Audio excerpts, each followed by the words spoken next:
and welcome to Bolt Burdon Kemp's webinar series focusing on Cauda Equina Syndrome, or CES to use its abbreviated term. Cauda Equina Syndrome is a rare but life-changing condition where the spinal nerves at the tail end of the spinal cord are compressed.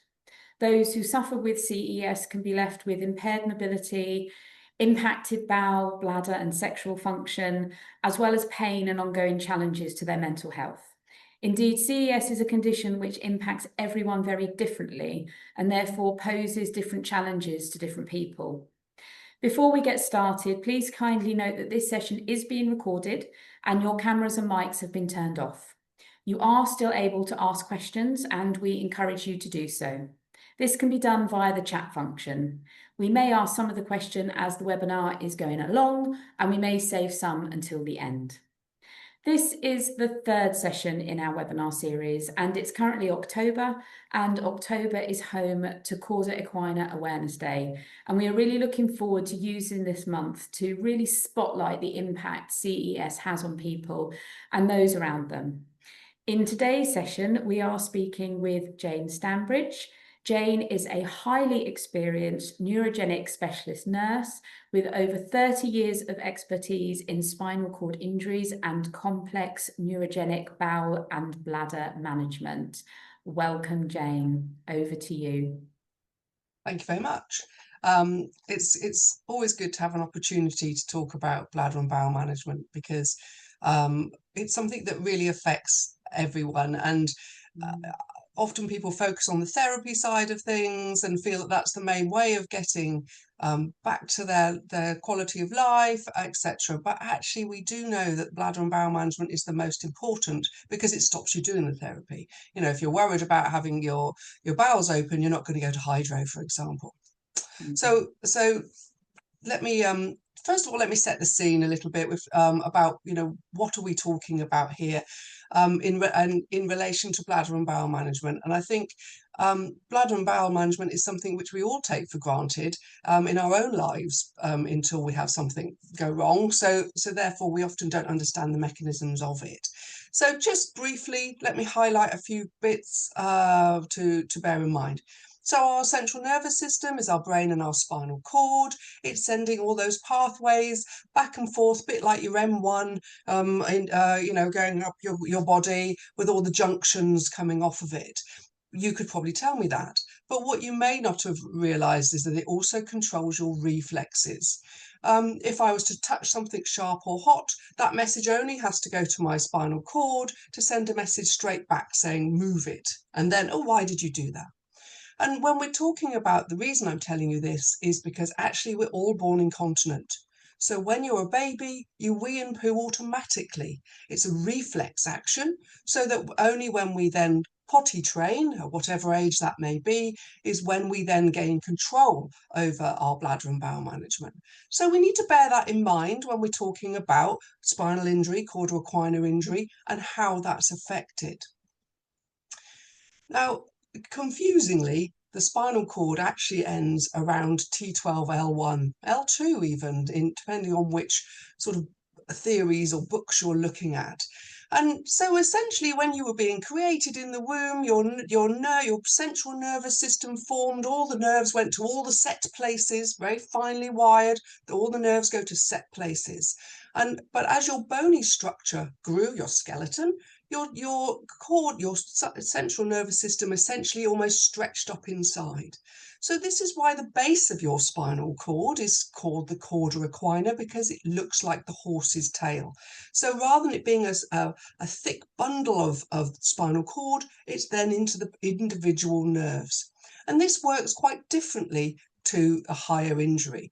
So this is why, you know, you'll find in spinal units why we're so fascinated at knowing at what level of injury you are, because we're very aware that it makes a huge difference to your bladder and your bowel management and other things. But, you know, this is, from my perspective, is absolutely key. And also, while I'm on this diagram, you'll see that there's it ends in a sort of a cone shape, the conus. So, and you'll see also that we're talking about L1, L2, and then we're going down 3, 4, 5 into the sacrum, which is 5 fused sacral vertebra. So actually, what we're saying here is that it can change. We're all designed slightly differently. We're all slightly different heights. And so we could have, a slightly different presentation just by exactly where we're injured on that lower part of our structure, our skeleton anyway.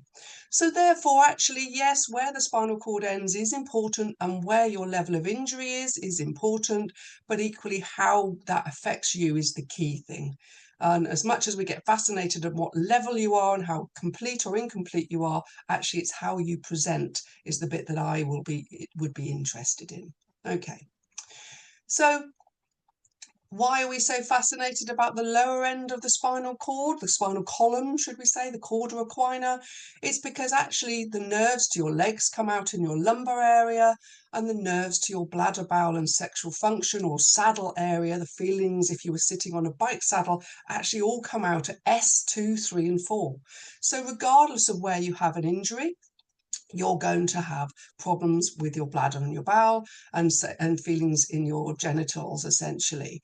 And so this is why we wanted to focus on this and to support you with it, because this is so key.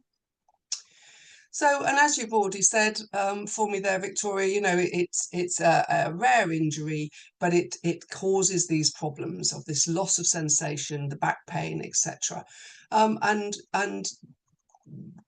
originally, or even sort of 10, 15 years ago, actually Cauda Equina injuries didn't fall under the spinal units. They weren't funded to be under spinal injury centres because technically it's not a spinal cord injury. It's actually a Cauda Equina injury.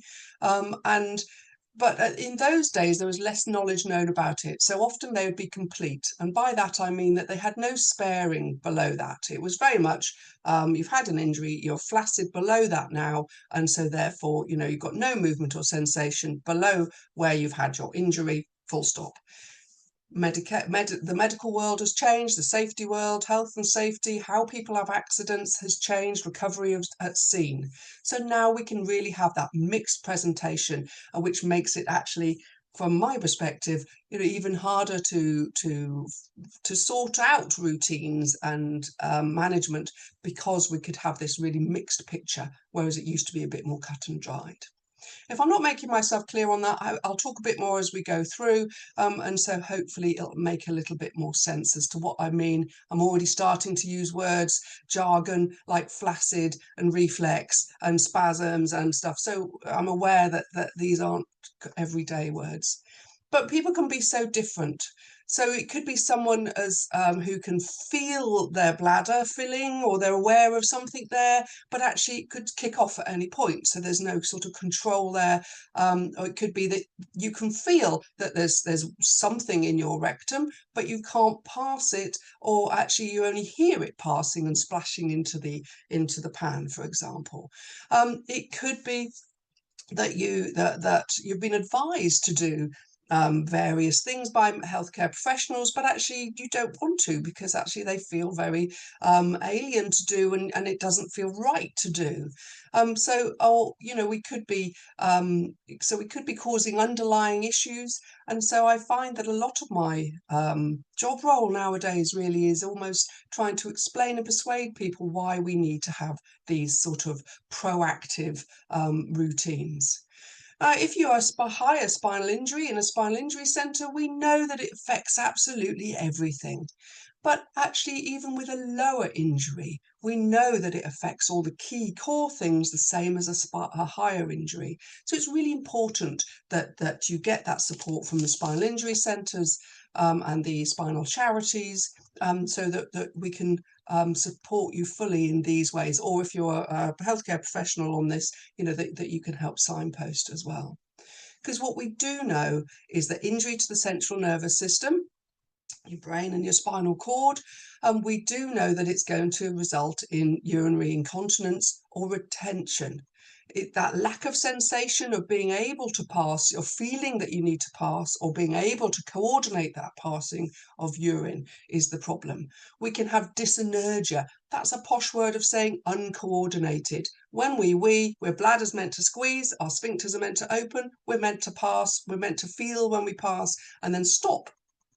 Okay, so we have that risk of UTIs, stones, etc. And we can hydronephrosis is the word for water, hydro on your kidneys. Okay, we can also know that we have potential for constipation, impaction, and incontinence. And that can be because it takes longer for that stool to move through, which means it can dry out more. I'll talk about that in a little bit later. And it might be that actually you can't feel when you need to go to the loo. So this then leads to that incontinence.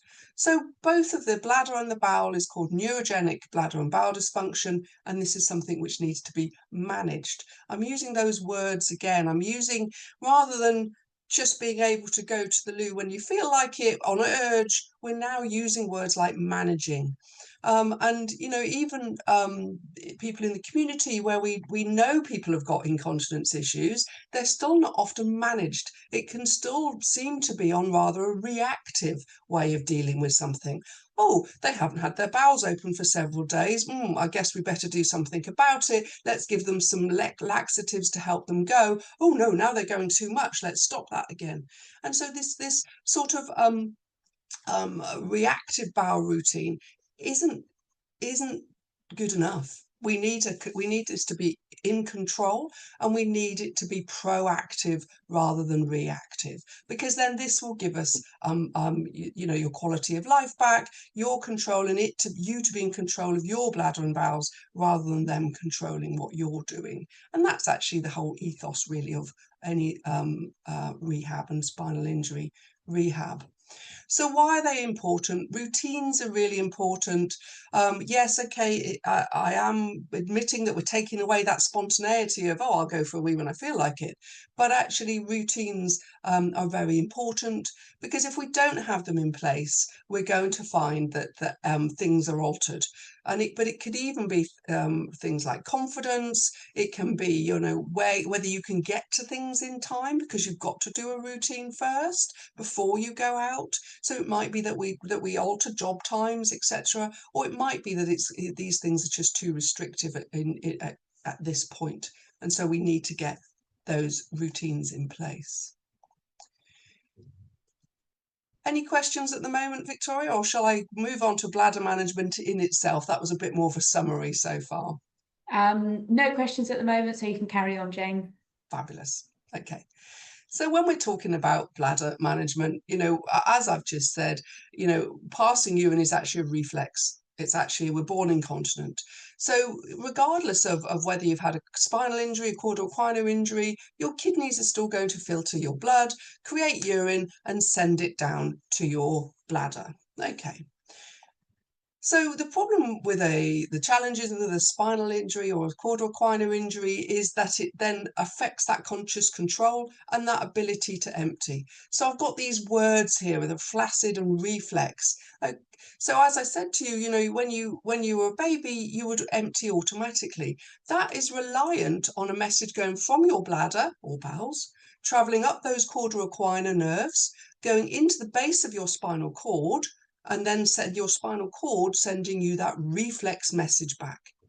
So if you've got damage which gets in the way of that messaging getting to your spinal cord, you're going to be known as a flaccid injury or lower motor neuron injury. Above that, if messages can get into the spinal cord, but maybe not fully up to the brain for some reason, maybe because you're incomplete, then actually you're going to have some of that reflex activity there. It could be that the bladder is filling and wants to empty, but actually it's not coordinated, and it may not be fully emptying either.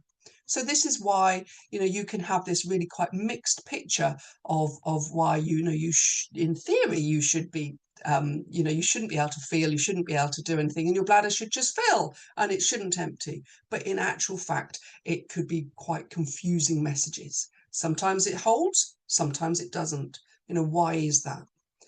And certainly with our reflex injuries, we're much more likely to then give you medicine to chill out that bladder. But actually, we need to diagnose that first. We need to know whether we're going to have enough capacity to be able to, empty our bladder fully, and whether we're going to use things like catheters, for example. So we need some investigations doing, and some of them can be some of the challenges actually with Cauda Equina is that you may well be either not make it to a spinal unit in the first place or be discharged quite quickly. And so therefore, actually, your bladder may not be presenting as it will do. It could be that it's quite compliant when you're in hospital, that you've had the catheter taken out, this seems to be working well, but then it's later down along the line that you're then finding that you're getting problems with getting wet when you don't expect to, or you seem to have a small capacity because you're running to the loo all the time. So this is where it gets really confusing for people, because why have I changed? Well, it could just be that it's just the time after your injury, and this is where your bladder management hasn't yet been fully established. So we do need to be able to investigate it. We can do investigations like urodynamics, which is when we're looking at the pressures of your bladder and how it's reacting and how it's squeezing and emptying.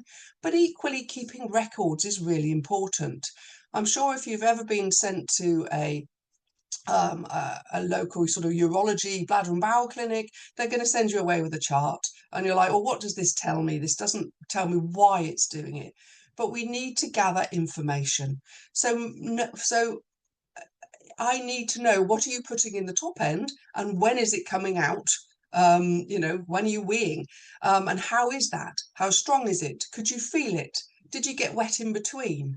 All of these things are really important for me to be able to, for anyone who's looking at your bladder, actually, whether they be a urologist or a nurse like myself, is we need to look at those patterns and see what's happening.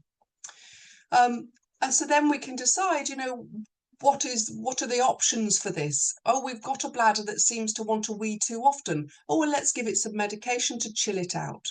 Or it might be actually your bladder is quite chilled and it's not spasming when it shouldn't do, but actually it means that it leaks really easily, and just a slight cough or standing up or any sort of pressure on top of your bladder seems to make it leak. And so we need to look at all of that information, and sort of, when does it happen, for example? Oh, I don't leak at night when I'm asleep, but as soon as I try and get out of bed in the morning, I then have a leak. Well, is that because your bladder's too full, or is it that your sphincter's a bit weak? So we're looking at that bladder muscle and we're looking at the sphincter, because that's what makes us continent, is those two being coordinated together. But we can't just let urine slosh around all over the place. At the end of the day, we want to contain it, because we know it's embarrassing to get wet. So we have products that we use. These are quite old pictures, but I'll show you some newer ones. Here we go. And so we could use pads. Okay. Well, the problem with using pads is, A, they're not sexy. But they are a lot better than they used to be. I've been working in this industry for over 30 years, so they were much more basic products then, if indeed we used them at all. So yeah, the wicking away, the keeping you dry, etc., is great. But what it doesn't tell us is whether you're emptying properly. It's a device for catching. It's not a management. So we need to be aware of that. We realised over the years that people were coming back with kidney damage because they thought they were emptying really well, but actually they were leaving, the bladder was squeezing and they were able to strain out some of it, but actually they were always leaving over 100 mils behind, lovely super infection, lovely, just that sneaky bit of urine to catch you out when you were transferring, etc. So that combination means that just wearing pads often isn't good enough unless we prove that through urodynamics testing, ultrasound, for example, having a wee, doing an ultrasound. Oh, your bladder was this full, now you've had a wee, and now with ultrasound, oh, no, now there's not much volume left at all, there's under 50 mils. Okay, well, that's fine for now, and we'll keep an eye on it over the years. we'll often recommend intermittent catheters. And this is something which I'm sure must be quite shocking at first, actually, for us to be able to, you know, as a nurse, as a professional, we're saying to you, okay, you're not emptying properly. We've proved this. And so therefore we want you to stick a plastic tube down your willy, or, you know, between your legs, regularly through the day and potentially at night. This isn't easy. This is not it's a skill that has to be learned, and it has different complications whether you're a male or a female. I mean, we're designed differently, and so it's very important that you have support on that, and the best techniques and the best catheters which suit you and suit your sort of dexterity, your ability to access the toilets and bathrooms, etc., so that you can do the intermittent catheters regularly, because it's really important that we are doing them regularly. Some people will intermittent catheters won't be suitable for various reasons, but it may well be that we go for an indwelling catheter. We need to be aware, so an indwelling catheter is one that stays inside with a balloon and attaches to a leg bag. Okay, that's our word for it, and it's held in place by a balloon. Okay, and so the problem with it being put in up your urethra is it's a very delicate tube, you know, whether it be a male or female. Over time, that can cause soreness and damage. So if you're gonna need to use a catheter longer term, we're going to use a suprapubic catheter, which is the same catheter, it just goes in above your pubic bone, suprapubic catheter. And so this then is there to drain urine. You know, historically, catheters were seen as short term, but we do know that, you know, suprapubic catheters can really provide quite a liberation in some instances of the need to do regular catheters and altering your fluid intake in the evening, for example, or just that ability to physically get to doing your catheters. But it has to be right for the right person at the right time. So, you know, why are this is a slide both for individuals with Cauda Equina and spinal injury, but also for the sort of team that might be working with you. You know, why aren't you able to maintain the intermittent catheters or routine with your bladder? There can be so many reasons for this, and it's very important not to feel that just because at the moment it feels daunting, that this isn't something that you can gain that skill in, okay, or your patient, because it's all about having that practice and the technique, but it's also about having follow-up and having you know, the right facilities and everything to do it. So it's important that this is looked at and you know, that you're supported with this, with the right education, for example. People often, the main things that they're worried about from a bladder point of view, apart from getting wet, is urinary tract infection. You know, and why is that? Is it that we're not able to do enough intermittent catheters? Is it that actually that you're at a point in your life where you think, do you know what, if I don't drink, I don't need to wee. That solves that problem. The same with bowels. If I don't eat as much, I won't need to poo as much. So there we go, problem solved. But it doesn't work like that, I'm afraid. You know, we need to be drinking enough to hydrate our body, but also to create light-coloured urine that the bugs can't are less likely to grow in. So it's really important to get that balance right. It may be technique, it could be the wrong sort of catheter for you, or it could be that you're just prone to it at the moment, and we may need to talk about low-dose antibiotics or some of the more alternatives, which, you know, I've got listed there. But having it looked into, having urine tests sent off is really important, and not just accepting that this is part of your injury. But I understand that can be really frustrating process, just getting to the GP and getting a sample tested. You know, who's going to be helping you with this? Well, you know, if you're seeing physios and OTs and other people in your community teams, you know, get them to help you as well. It might be that they need to help you just with practical things on how do I reach to do my catheters, or it might be that they need to prompt you to remember to drink when you're in a session. You know, so there is the roles for your whole team and your family. Is very important to be aware of this. You know, it might be actually that you need to have the fitness and stamina to develop, so that then actually over time you gain more of that sort of control over your bladder and your bowel management. So from a bladder point of view, you know, general advice, easy for me to say, but is make sure you keep your urine nice and light. Make sure that you're emptying your bladder regularly. It doesn't like to be too little and tight. It doesn't like to be too big and baggy either. We need to avoid constipation, which I'll talk about, because obviously if you've got a little bladder with lots of stool stacked on top of it, let alone being a woman with a little bit more going on in there, actually this can really impact your bladder management as well. Any sort of bladdery points come up at this point, or would you like me to talk about bowel management? I think let's crack on with bowel management. So bladder and bowels are very much interlinked. We know that from a nerve point of view, but we also, we also are aware of it from an embarrassment point of view. And actually, interestingly, many healthcare professionals won't even talk about bowel management. And so it seems to be socially unacceptable. There's stigma there. From a young age, you were told don't be dirty and go and do that, separately. And so we know that bowel management actually does have a significant impact on people's quality of life, but it is also cultural. Whether people talk about bladder and bowel management really varies from person to person as well. But what we do need to do is talk about how your bowels work and how it's affected by injury, and what can we do about that. So basically what we need to first of all establish is how do we go from what we eat through to what it looks like in the pan at the end of the gut.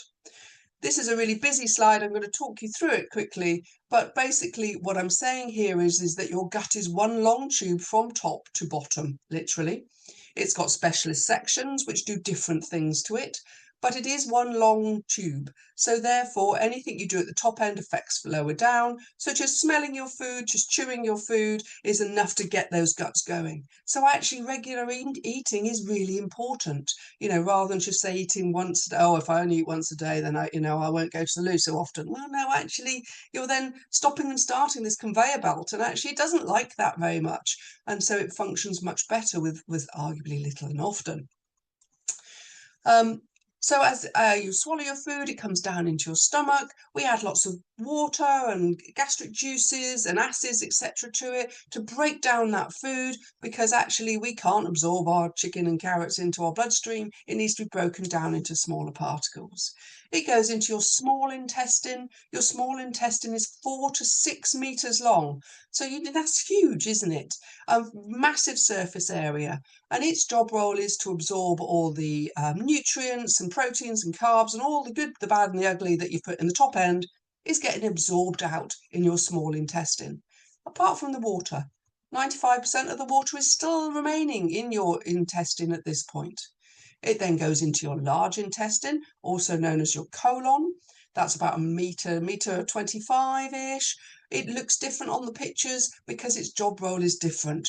What it's doing is it's moving that liquid poo along in more of a squish and push movement, and so because its job role is to dry it back out again.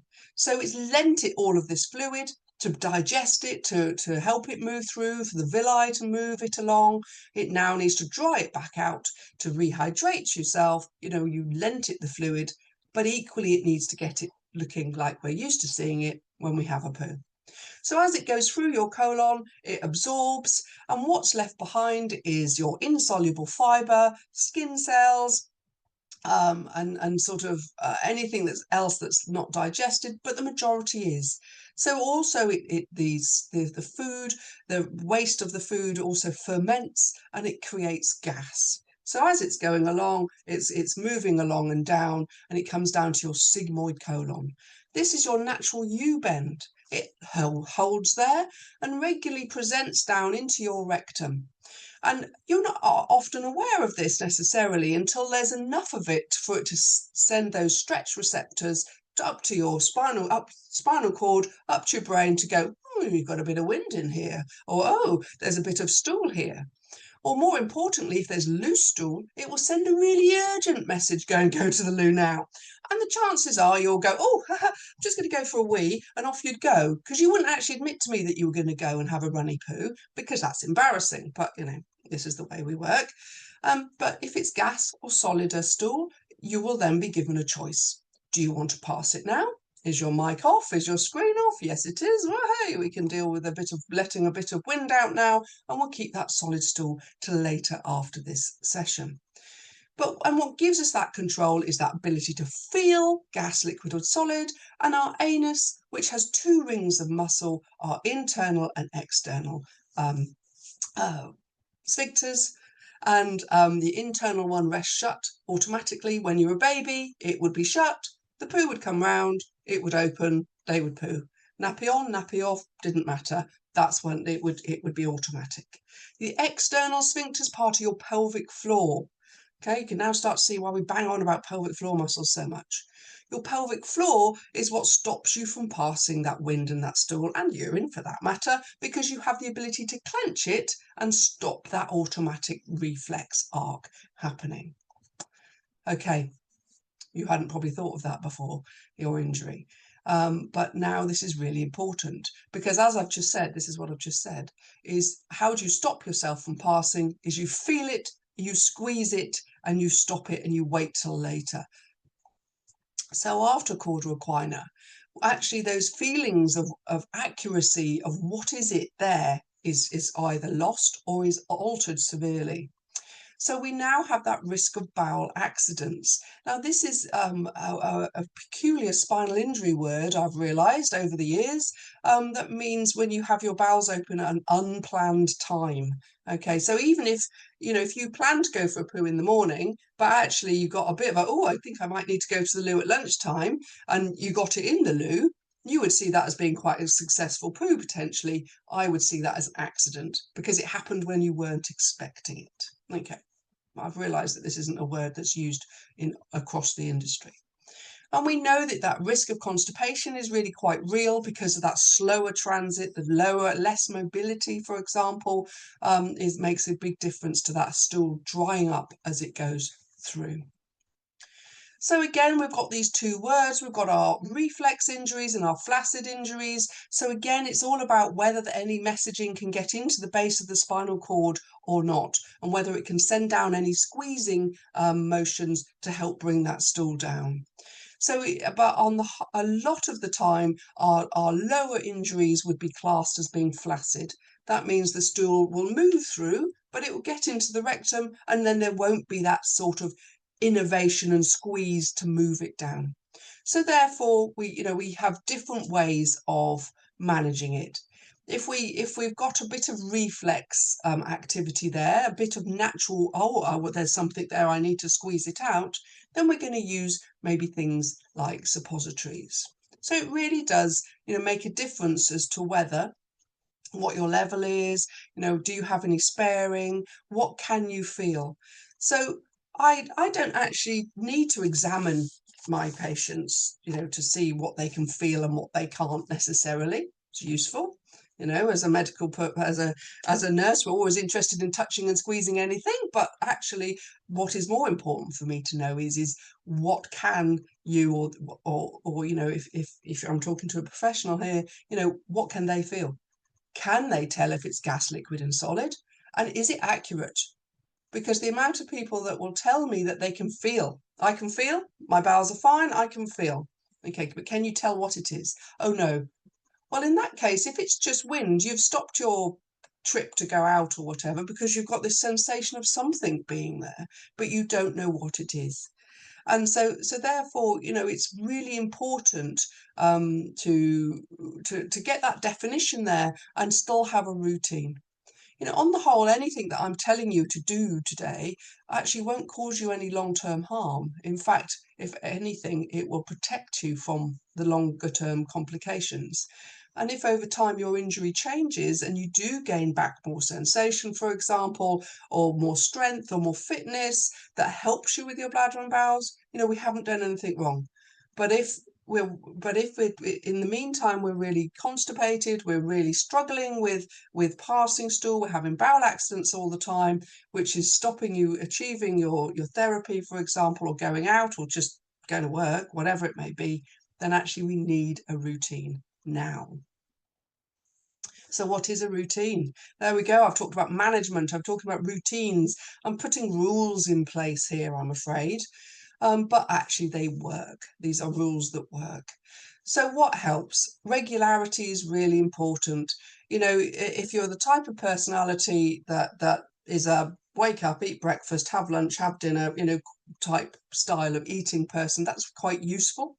But equally, we have to work within what you can eat. If you're someone who's never eaten breakfast and the thought of it makes you feel sick, okay, well then let's work within making sure we're maximising those other meals into being healthy and full of fibre and bulk and regularity for moving that stool along.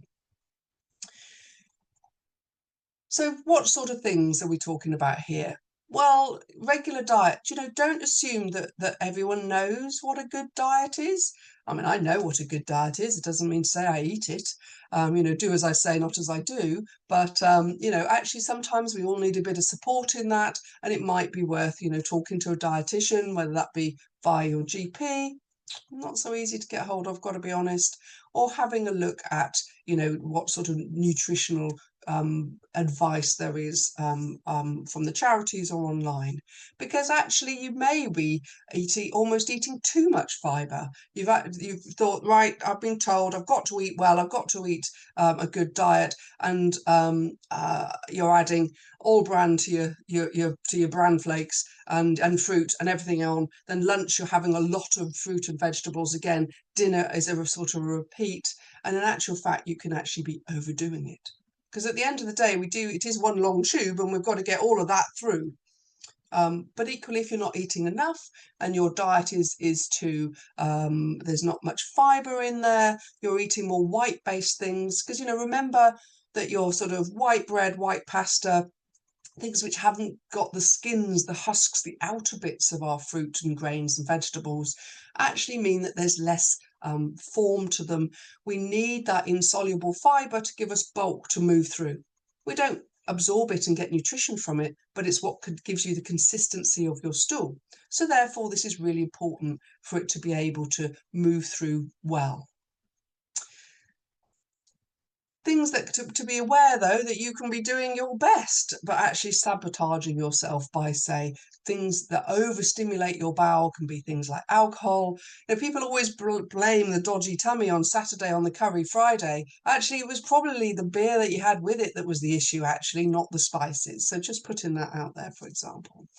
Things like coffee is known as being a stimulant. So actually have a look at that. Is it that you're having a bowel accident when you go to Costa, or you're having a strong doubles espresso? Actually, is that irritating your bowels more than it did before?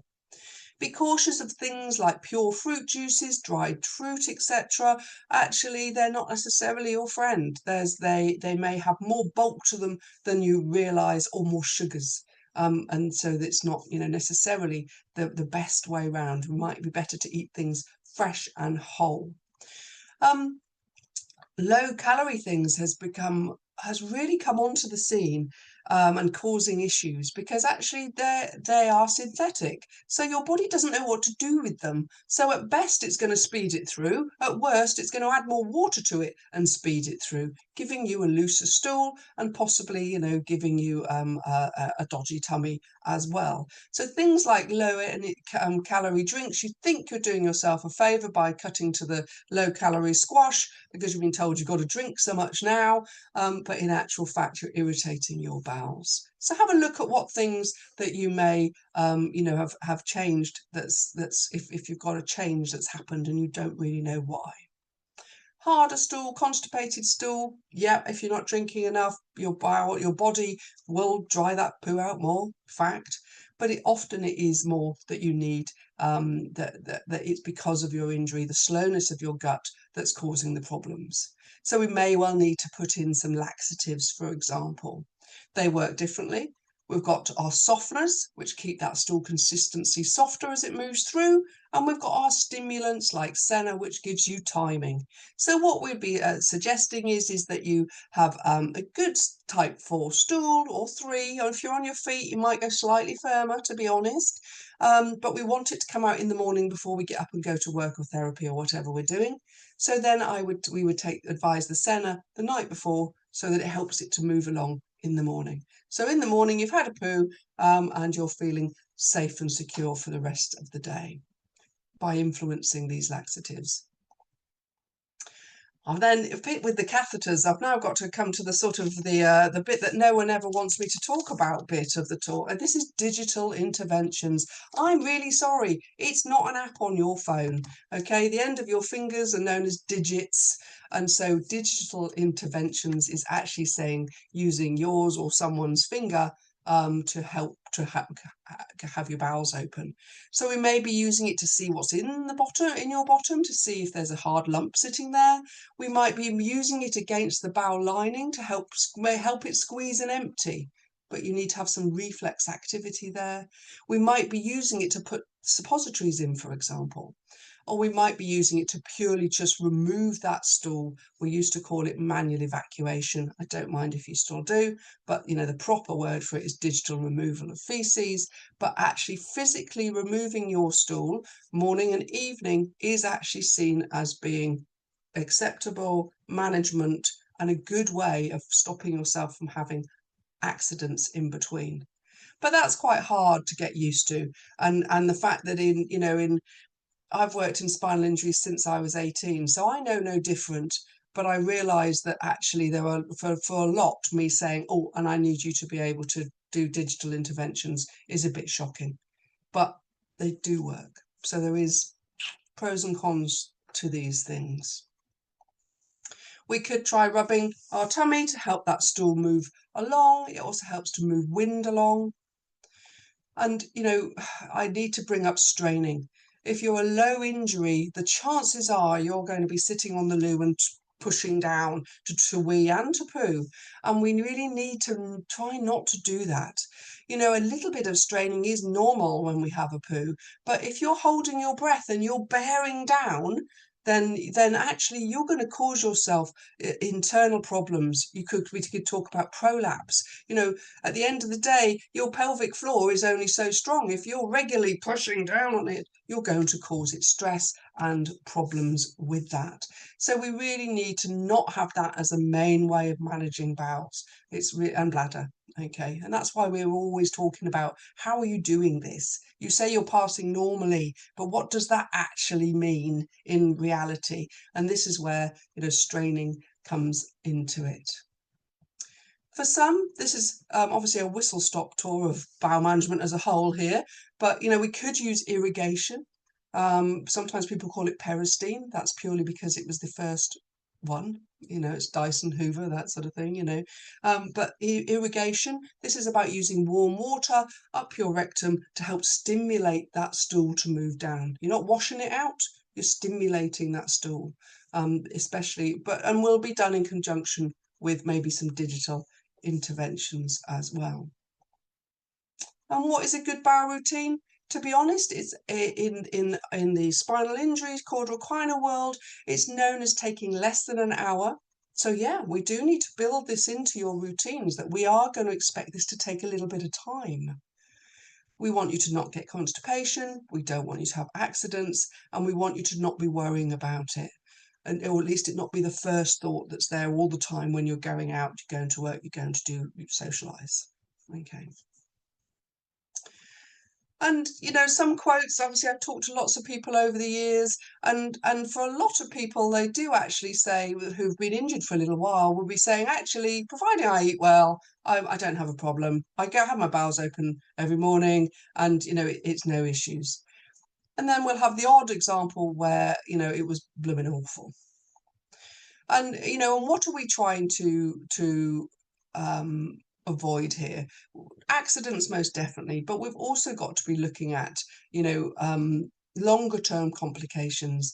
If you're the main benefit of being under a spinal unit, longer term, is all about that long term view, and the fact that we will look at the you know, what is your bladder and bowel management doing longer. I know at the moment you're going to be focusing on, how do I just not pee my pants when I go out the door? You know, that is vital and we need to get that right, but we then need to keep an eye on these your bladder and bowel longer term, because you can't feel them as you did before. So what is constipation? This is all about that harder stool. It's about that bloating and spasms. It could well be that actually you've got such a backlog going on there that the liquid poo from your small intestine can't get in to be dried out, so it wriggles around the outside and comes out as a bit of diarrhea. Now, this gets really confusing, because you've got some healthcare professionals saying, you've got diarrhea, well, you need to bung yourself up more, you're taking too many laxatives. But actually, if we look at it, when did you last have your bowels open properly? Oh, okay, well, actually, and you're feeling bloated and you're looking like you know, your tummy's bloated. Actually, it could well be that you've got too much that you're holding, and actually we need to do the opposite. We actually need to stimulate this to move through, have a big clear out almost, and then reset. Okay, so it's about, again, keeping records. You know, why in this profession are we so fascinated by charts? Because it tells us lots. It tells us the regularity. None of us can remember our bowel results for the last 2 weeks. And I want to know longer than that. I want to look at patterns. I want to look at the last month, because then it can really help me to problem solve, you know, what's going on with your bowels. So actually, if you get asking for support, if you're going to be going to a professional because of your bowel or bladder problems, please take evidence with you, because otherwise, you know, you'll be sent away to fill in a chart and then have to come back again. So, you know, this is really important. And, you know, you can get them online, to be honest, anything that, make your own up. Many an app as well, actually. Quite a good app I've seen recently is something like Bowel, Bowelle, Bowel, I think it is. There's Happy Poop. There's loads of them out there. I don't mind how you record your information, as long as you can, you know, have a look at the patterns. Okay. So, you know, dealing with it, as I said, is going to be about potentially purging it through and and resetting that. People always ask about stomas. When people are having a really tough time with their bowels, they are, of course, going to go, well, just give me a bag, it's going to be easier. Or they'll be saying, I just couldn't ever stand having a bag, that would be the worst thing ever. Everyone's very different. It's something which you certainly is in your options, but it isn't something that we would be talking about first line at all. This would be something which we may never need to use, but we could if we wanted to. It's important to be aware. So, last couple of slides here, you know, what is the role? Again, you know, what is the MDT, the multidisciplinary team around you, or whether you're supporting someone or you're the person that needs to be supported. Everyone has different roles. It's really important for that long-term picture, but also for that short-term look now, getting that exercise, that the, you know, maybe the psychology support, which will then help you to deal with the stress of what's happened, and then maybe can help you move on. We can't take away from the fact that your bladder and bowel management is influenced by stress. So actually, some of that might be that you need to be getting more into your exercise and your social and your hobbies, etc. Ironically, then settle your bladder and bowels down. It's very easy for me to say, but it actually happens that way at times. You know, again, this is just saying again, you know, when people were newly injured, how awful it was and how much it was focused, but actually over time, how you relearn your body signals, the way that you deal with things, and actually, yeah, okay, maybe a bit of keep something in the car just in case. That's reassuring mentally more than anything. But actually, over time, it wasn't the main thing that people focused on. Life did carry on after that. Imagine how depressing my job would be if I couldn't resolve people's bladder and bowel problems. You know, this is the whole point of spinal units. It's about getting those things right so that people can go back to work, sport, life. And so it's, you know, we must take that as a bit of a take-home message from that point of view. And I always have to sneak in a sneaky slide here. Don't forget about sexual function. You know, we do want to talk to you about it. You do need to talk about it. It's really important, and keep maintaining. I don't know if you've got a separate session on this, but just in case you haven't, just wanted to make sure that we were acknowledging this is really important too. Where can you get support? Well, this was a bit which was slightly difficult to put on my slides. I created this earlier because I felt I should. But, you know, ideally you should be under your spinal injury centres. I appreciate getting into them is really tough. I've worked in them for years, and sometimes the lower injuries we tended to deal with more remotely on the phone, etc., because of the length of time to get someone in. It's not right. But we have got the same amount of beds as we had from 50, 60 years ago. This is a real problem. Do try and tap into your local NHS teams from a bladder and bowel point of view. There is more education out there. It has been put back into the nurse training on bowel management. How it went out, I don't know. But anyway, another soapbox. But also tap into all the charities and even Bladder and Bowel UK. You know, these are great resources for you to get advice from. And you know, these are all charities which have a full understanding of the impacts of bladder and bowel management and spinal injury, Cauda Equina. So really good support services for you.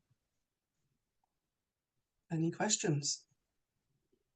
Okay, thank you, Jane. I mean, that was amazing. I've got some questions. I'm going to say that if we have anyone who is there at home and has a question and thinks I'm not going to ask it because it's silly or I'm too embarrassed, we can't see you. No idea who you are. Please do pop it in the chat because there are no silly questions. I would like to touch on that though, Jane. Have you got any advice to give to people who do find these topics really difficult to talk about? Because you did touch on it. There is a bit of a social taboo. We don't openly talk about this aspect of our lives. Do you have any advice? That's a really good question. It may be that you just need to talk to one person that you feel you can talk to. I know when I'm working in quite large teams, you know, we will keep the bladder and bowel discussions slightly separately rather than talking to the whole team about those personal things. So it might be that you need to talk to one person, or that they may need to go with you to appointments, for example, or even just writing down what your issues are. I'm sure we've all sat in front of a medical professional and they've gone, "How are you?" And you've gone, "I'm fine, I'm fine." Well, why are you here then? And so it might even be just writing it down, or you know, if they're and maybe even trialing talking to the charities, the helplines. It's on the phone, they can't see you. If you're embarrassed, no one's going to know. And so actually that might be a way around to start those conversations going. And then some people take it the other way and they'll tell anyone about their bladder and bowels, but you know, for those in between. When I often talk to people, it seems to me that most people choose to do their bowel routine in the morning. But I did speak to somebody recently and they did theirs in the evening, and I found this almost sort of, I didn't even know that was really an option. But I mean, can you basically do it whenever you want, so long as you obviously get that routine in place? And where does the morning thing come from? Well, I strongly suspect the morning thing is all about being ready for the ward rounds, the doctors and therapy, okay. actually. Okay. But it also comes from most people will get the strongest response, gastrocolic reflex, after breakfast. Because in theory, we're all asleep all night. And if we're asleep at night, I know it's not as simple as that all the time, but in theory, when you wake up in the morning, your guts then wake up as well. And so therefore that bolus of something first thing in the morning, that cup of coffee or whatever, gives more likely to give you a poo.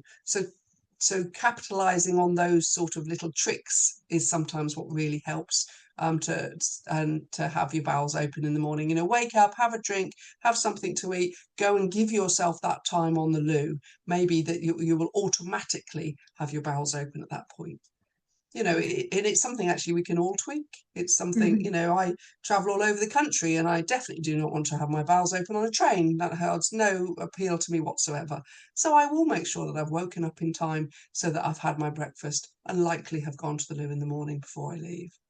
But an evening routine is important for some. If you don't like breakfast, if you struggle to get up and out in the morning, and often for our young people, we will suggest an evening routine.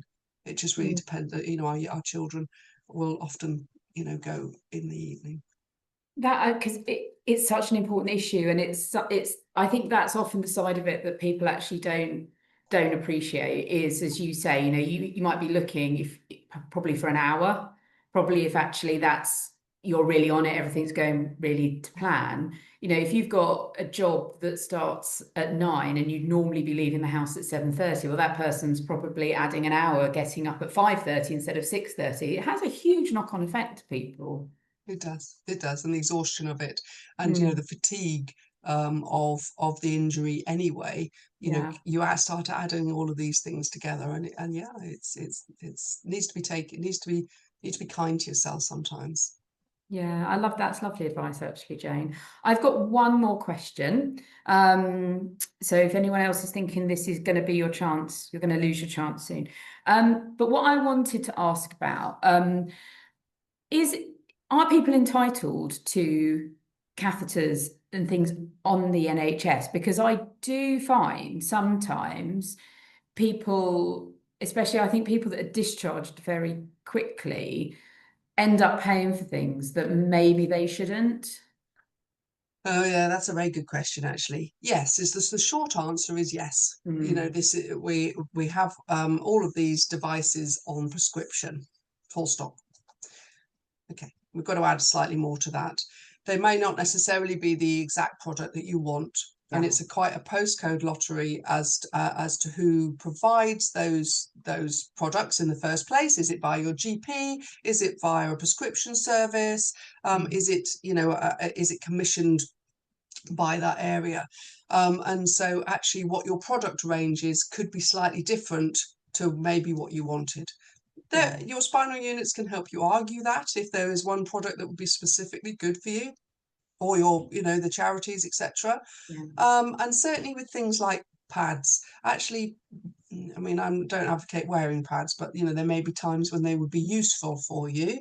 And the ones which, you know, you're more likely to want are the ones that you can purchase, which are nice colours that you can pull up, that have, you know, a nicer products to them.